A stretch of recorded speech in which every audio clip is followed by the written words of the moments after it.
Vediamo. Lo stiamo seguendo assieme, di conseguenza anche noi stiamo aspettando assieme a voi che il governatore Zaia cominci a parlare. Li abbiamo voluti mettere nero su bianco perché poi restino impresso. Attualmente in isolamento abbiamo 16.220 persone. Sono persone che sono l'esito del grande lavoro dei tamponi, di tutto quello che è poi l'identificare e isolare i contatti e quant'altro. Di questi 5.948 sono positivi. In questo momento in Veneto identificati con la modalità dei tamponi sono 5.948 cittadini. I ricoverati, stanno crescendo i ricoverati, siamo sull'ordine di un centinaio al giorno e questa è una delle prime preoccupazioni che abbiamo, perché siamo a 1.622. 1.622, lo ricordo perché si fosse perso per strada, o lo ricordo anche a qualcuno che cerca di banalizzare tutta questa attività, vogliono dire 2 ospedali di provincia, 2 ospedali di sede provinciale, mediamente un ospedale provinciale ha 1 migliaio di posti letto, ci siamo quasi perché qui sono già 2 ospedali da 800 posti letto. Questi sono posti sottratti alla degenza normale, alle cure normali dei nostri cittadini. Questo spiega perché non più tardi di 2 settimane fa, per molti in maniera incomprensibile, noi abbiamo deciso di dare una contrazione ad alcune attività ospedaliere, perché il nostro modello ci diceva questo. Se noi non avessimo contratto 2 settimane fa, in tempo di pace, le attività ospedaliere, pensate che abbiamo ridotto l'attività chirurgica e l'abbiamo salvaguardata solo per gli oncologici, per i gravi, per i politraumatizzati, piuttosto che altre attività, oggi avremmo il problema di non avere più posti letto negli ospedali. La sfida resta sempre quella di far trovare l'ultimo posto letto all'ultimo paziente che ne ha necessità. È la sfida che non ci fa dormire, che ci inquieta e che ci porta ovviamente tutti i giorni ad affinare la strategia. Tant'è vero che di questi 1.622 posti letto occupati, 304 sono i cittadini in terapia intensiva. E questo è il numero che ci inquieta di più, perché qui vuol dire respiratori, vuol dire staff di intensivisti specializzati, vuol dire professionalità, vuol dire tutta una serie di attività assieme alle malattie infettive e alla terapia subintensiva che noi facciamo. Fra l'altro magari vi porterò il numero dei letti di terapia subintensiva per darvi un'idea anche di quanto si fa prima di arrivare all'intensiva, perché noi i pazienti li prendiamo in carico da subito. 304 posti letto sono sostanzialmente, per darvi una dimensione, un po' di meno dell'occupazione che ordinariamente la Regione ha per le sue attività. Cioè vuol dire infarti, trapianti, interventi chirurgici e quant'altro, cubano poco più sui 494 posti che abbiamo, diciamo, danno un coefficiente di riempimento poco più alto di 304, quindi vuol dire che stiamo già praticamente intaccando tutta la capacità della terapia intensiva già in essere in Veneto. I dimessi sono 381, è l'unico raggio di sole in mezzo a questi numeri, 381 persone che escono dall'ospedale e noi consideriamo guarite. Ed infine, la nota più dolente, i morti. Sono 216 persone che in questo momento hanno perso la vita.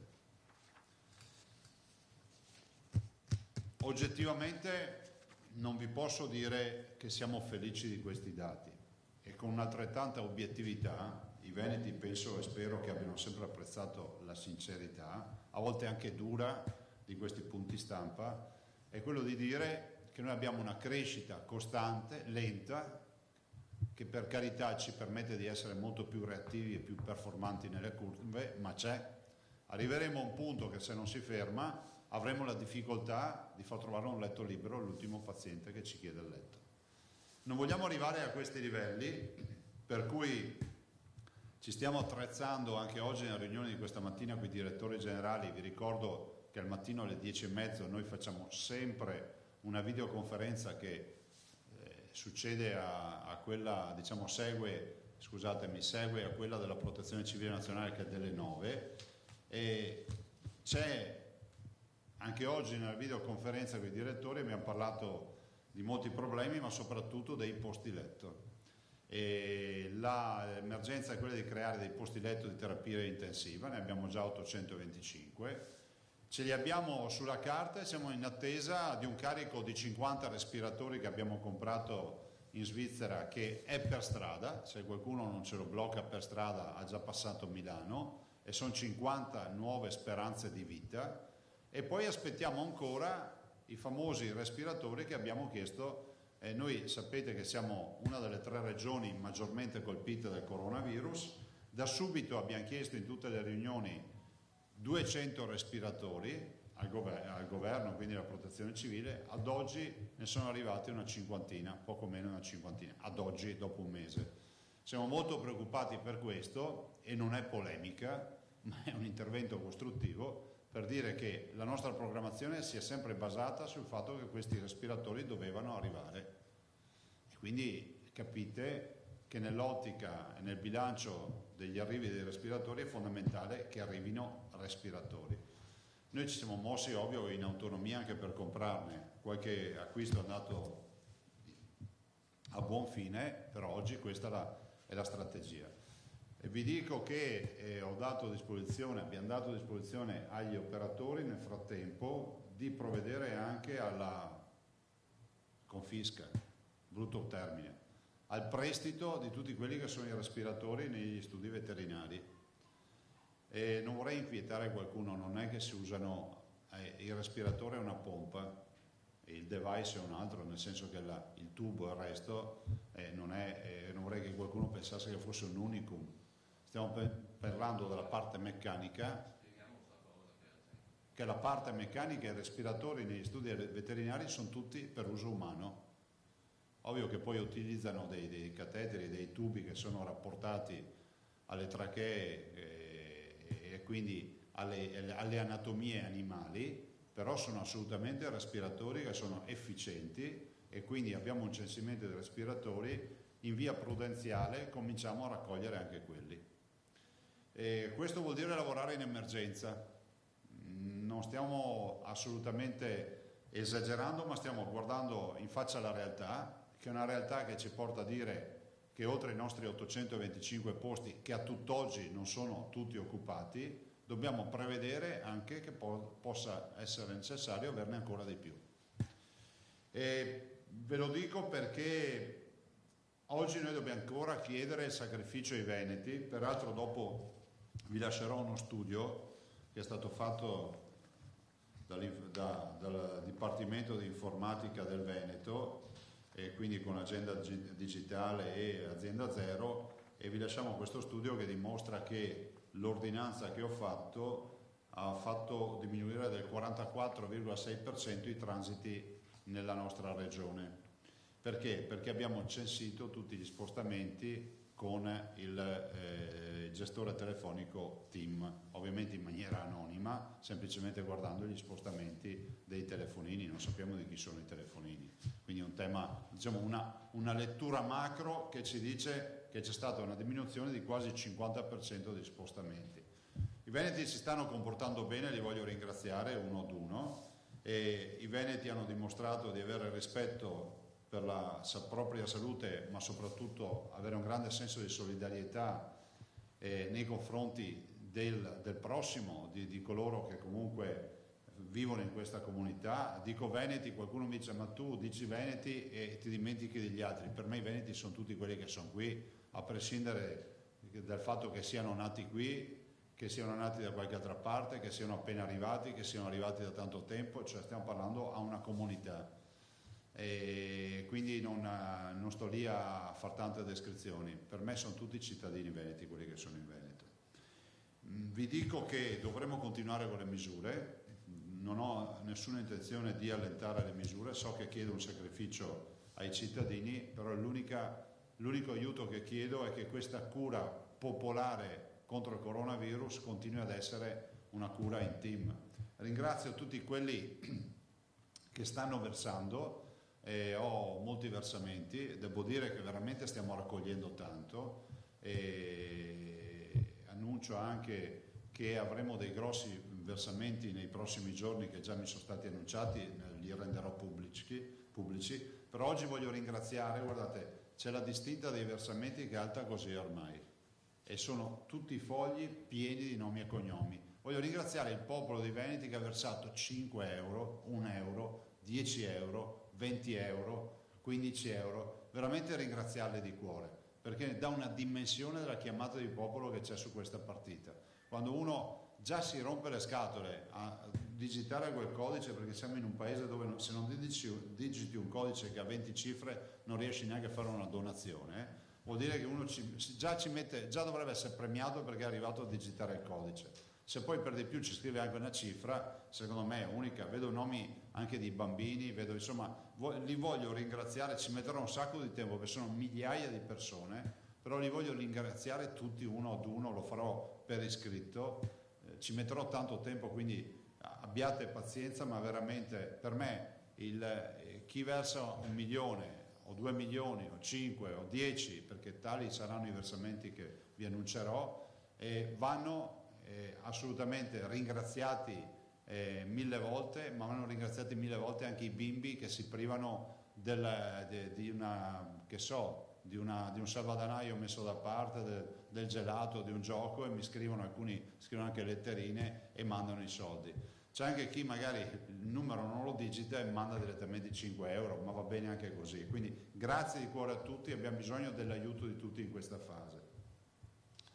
Chiudo con un'ultima considerazione, che è quella dei controlli, anzi che lascio dopo l'assessore Lanzarini. Io la lascio a lei perché è giusto, è stata seguita dalla sanità. Voi sapete, abbiamo fatto i controlli Spisal e hanno dei numeri macro, insomma è stato fatto un bel controllo, poi ve lo dirà anche lei. Siccome ho altre attività, io mi fermerei qui. Mi scuso fra l'altro con i cittadini, diciamo, che non ci sentono, e quindi con tutto quel mondo del linguaggio LIS ci stiamo organizzando. Da molti di loro sono, in particolar modo i sordomuti in generale, sono arrivate un sacco a me spiace che nel dirlo, spero ci sia qualcuno che glielo traduca, di richieste di avere un interprete per il linguaggio LIS. Ci siamo attivati, avremo una signora, un signore che ci assisterà durante le conferenze stampa, perché neanche io avrei mai immaginato di ricevere così tante richieste rispetto a questo. Quindi avremo anche modo di dare a loro la traduzione, quindi quella del linguaggio LIS, e quindi avranno giustamente, è un loro diritto, di avere l'informazione. Domande? Una alla volta. Tosato. Stamattina Borrelli ha detto in conferenza stampa che il numero dei contagiati reali è presumibilmente 10 volte superiore a quello dei contagiati intercettati. Allora il Veneto è la regione che di gran lunga ha fatto più tamponi, quindi insomma il numero dei positivi veneti dovrebbe forse avvicinarsi un pochino di più al numero reale. Ma guarda, questo non te lo so dire. Io penso che noi abbiamo un modello che ci dice che arriveremo a un punto e forse avremo 2 milioni di veneti contagiati, il che ci lascerà nella storia, come si dice, questa nebulosa di sapere di aver avuto tanti cittadini che non saremmo riusciti a intercettare per ovvi motivi, che sono quelli epidemiologici, logistici, pratici, che saranno degli asintomatici positivi che poi si negativizzeranno, come accade. Vi ricordo che molti dei positivi non sviluppano patologie, cioè questo è bene ricordarlo, cioè un tampone positivo non vuole dire una condanna a morte, vuol dire che ti devi mettere in quarantena e cercare di non andare a contagiare qualcuno che potresti condannare a morte. Questa è la verità, perché la stragrande maggioranza dei positivi non sviluppa malattie, insomma, il positivo asintomatico si negativizza in molti casi. Ma questo numero di 2 milioni che Sì. avrebbe fatto un certo timore. Vabbè, è la verità dei numeri, nel senso che raggiunto un certo livello di contagio nella comunità, con picchi come quelli che prevede il nostro modello, che si potrebbero, uso condizionale, perché ho sempre la speranza, è sempre l'ultima a morire, si potrebbero raggiungere a volta del metà aprile, 15 aprile, che poi dovrebbero cominciare a sfiammare verso fine aprile, primi maggio. Ecco, raggiunti quei livelli è verosimile, il modello ci dice che ci siano cioè un paio di milioni di persone che comunque direttamente o indirettamente siano state contagiate. Posso fare un'altra domanda? Prego. Sulle terapie intensive? Sì. Ci sono segnali di sofferenza in questo momento? No, l'unica sofferenza che abbiamo, e siamo molto preoccupati, ci aggiungo il molto, siamo preoccupati del cluster del focolaio veronese. Verona purtroppo, lo dico oggi, per fortuna allora è stata una Cenerentola rispetto ai contagi, oggi paga lo scotto anche di aree con Termini, è inevitabile, no? Che arrivi anche dal bresciano, ma non è colpa dei bresciani, è un fatto di contiguità, come è accaduto in giro per il Veneto rispetto ad altri territori. C'è una contiguità per cui Verona imbarca un centinaio di persone al giorno in ospedale e ormai siamo con un focus generale su Verona e abbiamo rinforzato la squadra, è presente sul pezzo anche il dottor Rosi per quanto riguarda l'emergenza urgenza, stanno allestendo postazioni di terapia intensiva oltre ogni misura e giorno dopo giorno avremo sempre letti in più e speriamo di allestirli per nulla, però questa è la situazione di Verona. In generale non abbiamo sofferenza ad oggi sulle terapie intensive, può accadere che fra 2 o 3 giorni potremo essere in overbooking, cioè questo virus avete visto come si muove, te ne può sparare, cioè, ti può dare un eccesso, 2 eccessi un giorno e poi dartene 13 il giorno successivo, come è accaduto forse oggi con i 13, l'ho visto. Oggi abbiamo più 13 nelle terapie intensive e sono particolarmente veronesi. E con la Lombardia è una grande sofferenza in questo momento, alcuni posti letto sono destinati anche a chi arriva da altre regioni? No, guardate, noi abbiamo solo un enclave, abbiamo ospitato 2 pazienti non Covid ancora penso 10 giorni fa, quindi non coronavirus. Dopo abbiamo un enclave naturale che è quello di Peschiera dove alcuni cittadini lombardi si sono ospedalizzati lì, ma per un fatto umano, cioè non è che uno da vicino Peschiera prende e se ne va a Brescia in ospedale, se ne va sull'ospedale più vicino, cioè. Ecco, quindi c'è anche quell'aspetto, ma noi no, in questo grado non siamo in grado di ospitare. Rinnovo la mia totale indisponibilità all'attracco di navi.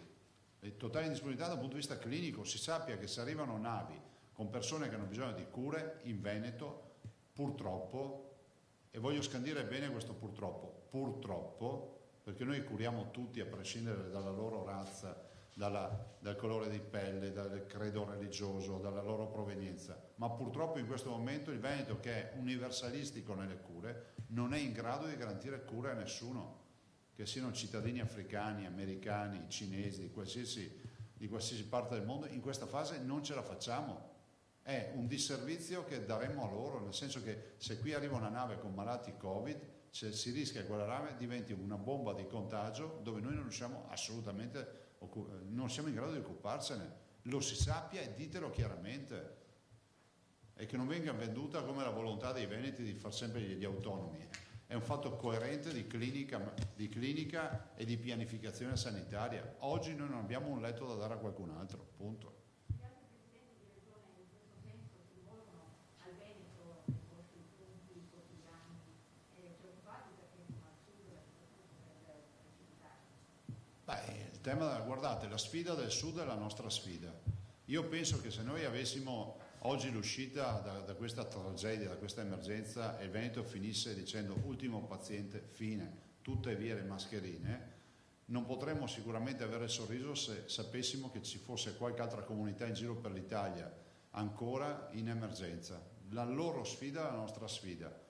Approfittino del fatto che noi abbiamo almeno 3 settimane di vantaggio su di loro o di svantaggio di esperienza, facciano tesoro, hanno la fortuna di far tesoro delle nostre esperienze rispetto alle necessità di respiratori, di modelli organizzativi e quant'altro, il tema tamponi, e facciano in modo di mettere subito, come si può dire, a sistema queste indicazioni che hanno naturalmente in tutte le videoconferenze che facciamo. e creino più posti di terapia intensiva che possono, devono fare questo, più posti di terapia intensiva che possono. Posso chiedere, forse l'ho perso io, ma quanti soldi sono stati donati finora? Ma guarda, io potrei dirti che a Spagna siamo già sopra gli 8 milioni di euro.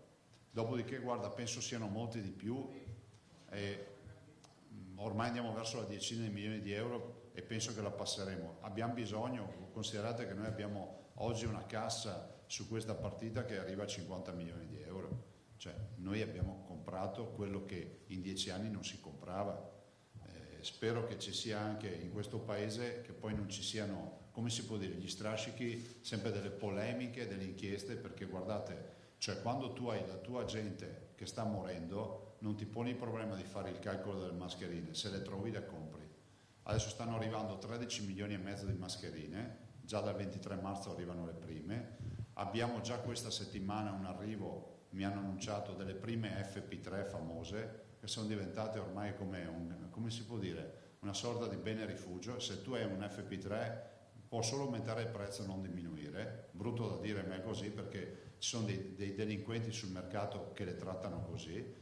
Le prime 300.000 sta settimana, considerate che noi lavoravamo con un magazzino di 2.000, 3.000, 1.500 per tutto il Veneto, e poi l'acquisto si concretizza la prossima settimana con 2 milioni di FP3. Questo vuol dire terapie intensive, vuol dire malattie infettive, vuol dire semi-intensive, vuol dire il fronte proprio del coronavirus per mettere in sicurezza i nostri lavoratori. C'era ancora lei. Ieri lei ha detto, se volete che ci mettiamo qui a fare una fotografia con lo schettino, facendo vedere appunto che facciamo, fermiamo la gente per strada. Oggi invece una testata nazionale titola proprio questo. Cominciano i controlli a campione per strada dei Veneti. Sì, no, cioè, nel progetto Crisanti, che è proprio specificatamente la parte scientifica del progetto, perché noi abbiamo quello con i nostri dipartimenti che dal primo giorno fanno i tamponi, ne abbiamo già fatti più di 65.000, lo facciamo come Sanità del Veneto. Nel progetto del professor Crisanti è previsto anche un campione casuale per dare una lettura. Noi finché andiamo, lo capite da soli, finché andiamo a fare i tamponi ai contatti del positivo, il dato è sempre un dato non rappresentativo della popolazione. Invece se abbiamo campioni casuali per strada, è ovvio, capite che abbiamo uno spaccato di qual è la positività della comunità, che è tutta un'altra roba. Prego. Scusi, ma mi arrivano delle foto dei colleghi di oggi che a Treviso è già in corso per strada, cioè fermano le macchine e fanno i tamponi. Probabilmente sta facendo dei tamponi, è Benazzi che sta facendo, ma probabilmente quelle foto sono quelle che... Sì, no, ma ti dico, te lo sto dicendo, quelle foto sono quelle delle attività che fanno a Treviso per evitare che la gente entri in ospedale a quant'anno, le fanno direttamente in auto quando arrivano. E questo dà una dimostrazione che non abbiamo nulla da imparare da nessuno su questo fronte. Abbiamo molto da imparare su altri fronti, ma penso che sui tamponi poi diventeremo, come si può dire, gli esperti dei tamponi. Al di là del campione così casuale, il tampone viene fatto principalmente a chi ha avuto contatti. Ai contatti, sì. Beh, ovviamente prima i lavoratori. C'è necessità di rifarlo il tampone? Allora, il tampone è una foto, è un'istantanea, no? Dopodiché, dopo quell'istantanea, ognuno di noi si è un attimo mosso, no? E quindi il tampone non ti dà la garanzia di essere immune, però il tampone ci permette di avere una foto, pensate, a livello ospedaliero, capire chi è positivo oppure chi non lo è, perché abbiamo capito che alcuni cluster o focolai ospedalieri non si è capito, è come quando ti dico è nato prima l'uovo o la gallina. In alcuni focolai non capiamo se il cluster, il focolaio è partito dal paziente ricoverato, da qualcuno che l'ha portato fuori e quindi ha infettato il paziente ricoverato, e non lo sapremo mai. Però con una foto così riusciamo comunque ad avere un'istantanea di qual è lo stato di salute della sanità. Peraltro ci sono ormai tutti gli ospedali che hanno iniziato la campagna di verifica sui dipendenti, per me arrivano delle foto che fanno proprio delle sessioni per reparti, quindi guardate, io ho visto ieri dei dati e ho visto che l'incidenza dei positivi è bassissima per ora dei tamponi che si stanno facendo. Vi darò comunque il dato finale quando avremo finito di tamponare tutti, di testare, di screenare si dice, no? Posso dare un po' di precedenza, poi facciamo l'ultima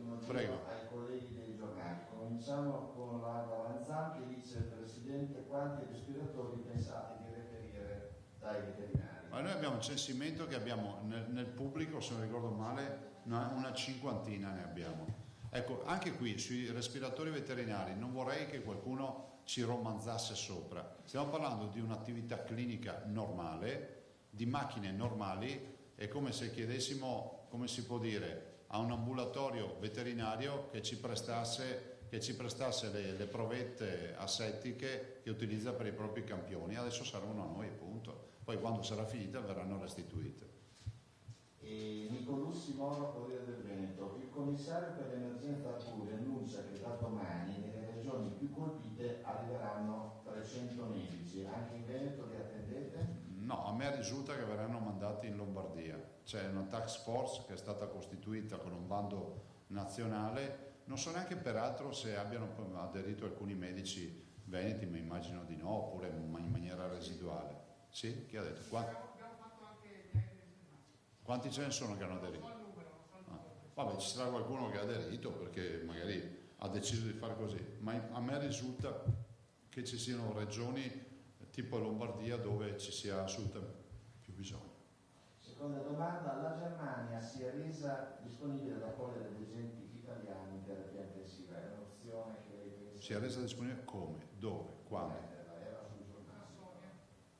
Sei però. No, non ne so nulla. Ultima Nel domanda. senso che, scusate un attimo, il dottor Mantoan ha avuto disponibilità? No. La Lanzarini? No. Protezione civile? No. Non è arrivato nulla. Imprese venete... No, perché ragazzi, il giornale io ho il massimo rispetto. No, ma forse le più conosce dal fatto Ah. che ci sono 6 cittadini italiani Ah. ricoverati in Sassuolo. Anche in Germania. Vabbè, cioè, anche qui se i tedeschi hanno bisogno di terapia intensiva li ricoveriamo. Credo che fossero proprio provenienti dalla Lombardia. Sì. Poi l'ultima domanda di Nicolussi Moro, ci sono imprese venete che hanno convertito la loro produzione in maschera? Ma noi abbiamo notizie di molte imprese, tant'è vero che molti ci stanno chiamando adesso. L'assessore Bottacin ha un po' di pratiche in mano rispetto alle certificazioni, però noi non siamo in grado di seguire le pratiche aziendali. Possiamo dire quali sono le caratteristiche delle 3 mascherine che ci servono, che sono certificate, punto. Abbiamo messo a disposizione il laboratorio di ARPA e dell'Università di Ah, Padova. abbiamo messo a disposizione il laboratorio di ARPA dell'Università di Padova, mi ricorda l'assessore, per dare una mano, dopodiché è un fatto di impresa, noi non siamo nelle condizioni di disponibilità di tempo e anche di preparazione per seguire dei progetti imprenditoriali. So che molti hanno prodotto e ogni tanto ci arrivano delle proposte, però ripeto, molti sicuramente stanno convertendo, dopodiché io auspico che questa industria diventi strategica, non solo delle mascherine, di tutto, e qualcuno deve anche interrogarsi sul fatto che le mascherine è diseconomico produrle qui, e quindi bisogna fare quello che qualcuno si inorridisce quando lo si dice, fare l'aiuto di Stato e garantire che l'impresa resti aperta, resti sul mercato, tamponando il delta che magari ha nel costo di produzione con l'azienda cinese che è la più competitiva. Questo è quello che dobbiamo fare. Se no noi, oggi ragazzi, se vediamo un carro armato ci viene da sorridere, perché non facciamo la guerra al carro armato. Ci sono mascherine, dispositivi e quant'altro. E queste mascherine, che peraltro io uso e usano anche i miei assessori, vorrei ricordarlo, sono state donate da un'azienda, 2,5 milioni se non ricordo male. Le abbiamo distribuite, ve l'ha spiegato l'assessore Bottacin, non sono un dispositivo medico, però voglio ricordarvi che sono un dispositivo di protezione realizzato in virtù dell'articolo 16 del decreto, che dice che tutto quello che non entra nell'ospedale, che ha un modo di proteggere, è inutile che vedo dei tutorial che dicono ma sta mascherina non aderisce bene, a parte il fatto che se fai il tutorial lo dovresti fare con la mascherina, non con un pezzo di carta per far vedere il tutorial a casa mia. La mascherina ha un'adesione, non sto qua a difenderla, ma dico che permette, guardate, prima ho incontrato il professor Palù, che vi annuncio che fa parte della squadra, e quindi abbiamo chiuso anche con il professor Palù, si è subito messo, e giustamente ci siamo incontrati con la mascherina, lui se ne è fatta fare una si è fatto fare una in polipropilene e dice la faccio bollire la sera così ho sempre la stessa, ho 2 mascherine, immagino avrà che cambia, e dice comunque calmi, fa, il virus non vola. Allora se il virus non vola, per me era scontato che non volasse, se il virus non vola, cos'è che vola? Gli sputi, no? E allora che cazzo mi fai la tutorial su una roba che è davanti alla bocca al naso? Adesso non fatemi incazzare. Ecco, questa è la risposta che attendeva Pietro Belli, che diceva cosa risponde all'attacco del PD Veneto. Ah, io non parlavo del PD Veneto, pensavo fosse il Fatto Quotidiano che avesse fatto sta roba. No, la mascherina distribuita dalla regione non poteva, la risposta l'ha già data. Ma la mascherina distribuita dalla regione, guardate, sta diventando stucchevole sta roba. Questa mascherina è realizzata in virtù di un articolo che prevede che si possano realizzare mascherine. Allora, se in un momento in cui abbiamo, perdonatemi, abbiamo 216 morti, c'è qualcuno che vuole star qui a disquisire sulla mascherina, fatelo, io non ho tempo da perdere. E ringrazio tutti quei cittadini che ci hanno scritto, posso farvi vedere le quintalate di messaggi che ci hanno ringraziato perché è arrivato un volontario a premere il pulsante del campanello di casa e ha detto c'è una mascherina che vi viene data dalla protezione civile, mettetevi nei panni di chi non le trova e poi vedete, una volta si diceva a cavallo donato non si guarda in bocca, evidentemente chi ha la pancia troppo piena può guardare in bocca a cavallo, no?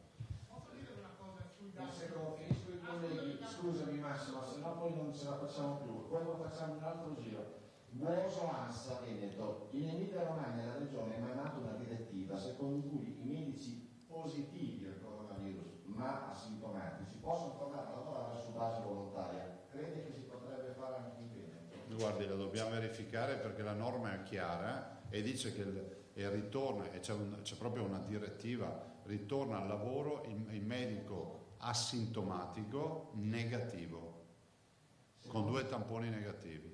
Seconda domanda, in Emilia Romagna la regione ha emanato una direttiva... Tra l'altro con tutta una serie poi una sorveglianza attiva anche sull'asintomatico negativo perché rappresenta sempre un contatto di un positivo.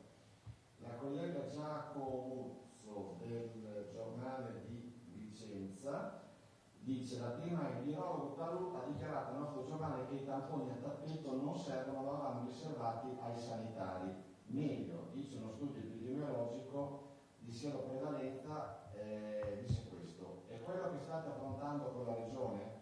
Ma guardate, a me sembra scontato che non si va alla cazzo, lasciatemelo dire, perché a questo punto mi bolle anche il sangue. Cioè, ma quante volte vogliamo che parliamo? Quindi, quante volte dobbiamo parlare di questo progetto che ormai parliamo tutti i giorni del fatto che si tamponeranno i dipendenti della sanità, le case di riposo, coloro che hanno rapporti col pubblico e poi si farà in maniera scientifica anche un campione casuale sulla popolazione, punto. La prima roba che mi ha detto il professor Palù quando mi ha visto siete stati bravi a fare con i tamponi, si vedono i risultati, punto. Cioè io inviterei anche i giornalisti, perdonatemi, a fermarvi a un certo punto, perché è come se riuscissimo a fare la traduzione di un pezzo in latino, la versione di un pezzo in latino, a un certo punto la può fare chi conosce il latino e lo conosce bene, non è per tutti. Qui stiamo parlando di sanità ed ogni cosa che si scrive va soppesata per bene perché può creare allarmismo, falsa informazione o quant'altro. Seconda domanda, il governo sta per varare un altro decreto sulle misure di chiusura, anche per mettere ordine rispetto alle ordinanze regionali. Resterà in vigore secondo lei la norma emanata da lei sulla chiusura dei supermercati? Ma scusate, chi è che fa questa domanda? Ma l'ho detto anche ieri, è stata una domanda che mi è stata fatta anche ieri. Allora, ripeto che l'ordinanza della regione, quella firmata da me, dei supermercati dei 200 metri, scade il 3 aprile e se continua così, con questi numeri, verrà rinnovata ancora. Sulle mascherine fai da te di Dalmas e Asca News? Sì, ce ne sono tante attività. L'abbiamo già data. E l'ultima domanda di Dalmas è Doria, che non so chi sia, suggerisce le nazionalizzazioni, immagino delle imprese che lavorano su Può essere una sfida. Allora, se la nazionalizzazione è una venetizzazione di gente che si dà da fare, sì. Cioè, io farei pubblico dove il pubblico rende. In alcune parti d'Italia il pubblico non rende e fa disastri. Il tema è che penso ponga questo signore è quello di dire alcune imprese che sono diseconomiche potrebbero diventare imprese pubbliche. Le mascherine fatte in perdita per la comunità, secondo me non può non essere sbagliata, però tra le due io sceglierei sempre l'opzione di sostenere la produzione di un privato che ha una visione molto differente da quella di un pubblico che deve lavorare in perdita. Ecco, più o meno un progetto per essere autosufficienti nel momento in cui un'emergenza simile dovesse malaugurosamente o ripetersi o comunque avvicinarsi a livelli, cioè riuscire a fare in modo che si Noi stiamo lavorando per un progetto come questo, mi fermo qui. L'ultima domanda, ci sono numeri sui tamponi, Guerretta, ci sono numeri sui tamponi fatti, risultati positivi nelle case di riposo, ospiti, parenti, personale? Ma abbiamo dopo l'assessore Lanzarini vi darà aggiornamento, noi abbiamo un dato generale che è quello di oltre 65.000, saranno 70.000 anche tamponi oggi. Continuiamo, considerate che stiamo facendo tamponi, ma mancano i tamponi e mancano anche i reagenti adesso, cioè siamo tornati ad accendere il fuoco con la pietra. Cioè, questa è la condizione del mondo, perché tu ti fai fenomeni, ma noi ci ritroviamo i problemi da risolvere. Posso chiedere se l'aumento, se avete contezza, cioè se si può correlare l'aumento di queste ultime ore sui numeri dei positivi ad un aumento del tamponamento oppure non è ancora... C'è uno stock di tamponi che avevamo fermi, che sono stati validati, ne avevamo qualche migliaio anche su Padova, perché comunque la capacità di elaborazione, cioè abbiamo fatto tanti tamponi fuori, ma poi devono arrivare in laboratorio ed avere una lettura, quindi adesso vi ha detto il professor Crisanti, stiamo comprando, a parte le 11 macchine che sono arrivate da ieri per le microbiologie del Veneto, ma stiamo comprando una macchina importante, non possiamo dire da dove viene perché sennò ce la sequestrano, è una macchina che costa quasi 400.000 euro e questo dovrebbe avere una capacità produttiva di 7.000 tamponi al giorno. Questo capite che cambia un po' la vita a tutto il progetto. Io scusatemi, ho la fissa un pochino della sperimentazione, riprovo la domanda, mi commenta un pochino la decisione positiva ieri dell'AIFA? Sì, assolutamente una bella decisione di AIFA. Mi spiace che ci sia qualche scienziato che va a dire in giro, vedo sto venticello che sembra quasi, no? Che sia una biscarata perché c'è il video, poi Zaia dice bisogna provarlo sto Avigan e allora pur che non rompa le palle Zaia diamo l'autorizzazione o hanno dato l'autorizzazione. Guardate, se ci sono evidenze scientifiche che non funziona, gli scienziati le mettono sopra il tavolo e la finiamo lì, no? Mi sembra logico. Noi che ragioniamo da gente normale ragioniamo così. Se non hai evidenze scientifiche che non funziona e non ce l'hai neanche per dire che funziona, di mezzo c'è la sperimentazione. Allora, se c'è anche un pertugio e una minima possibilità di avere un minimo di speranza che un farmaco possa servire, senza illudere i cittadini, perché non è scritto da nessuna parte che funziona, si fa la sperimentazione e si vede, punto. Però sentire scienziati che dicono, sì, lo hanno fatto perché... Questi che parlano dovrebbero dire... portarci evidenze scientifiche del fatto che non funziona e la chiudiamo lì. No? Anzi, noi investiamo meno risorse, meno soldi, evitiamo una sperimentazione che facciamo volentieri, ne stiamo già facendo 6 in Veneto e vediamo che ci portino queste evidenze scientifiche. No? Ma non è una sfida, lo dico, fateci risparmiare soldi a questo punto se sapete tutto su sto Avigan. No? Sono sperimentazioni in laboratorio o direttamente su... No, sperimentazioni seguiranno un protocollo AIFA e si faranno sui pazienti. Poi vi lascio gli assessori. Sì, infatti abbiamo delle domande anche per l'assessore. Una cosa sulle terapie intensive e una cosa sul professor Palli. Sì. Ci dicevi che a fronte dei 200 respiratori richiesti al Ministero, ad oggi ne sono arrivati una cinquantina. Sì, 46 mi sembra, una roba del genere. Questo purtroppo fa scendere il numero dei posti letto attivi siamo, insomma... Noi abbiamo 825 postazioni pronte, non tutte ancora con respiratore, vabbè adesso arriva sto camion di 50, però noi abbiamo bisogno dei 200 respiratori, perché vogliamo farne di più. Perché effettivamente anche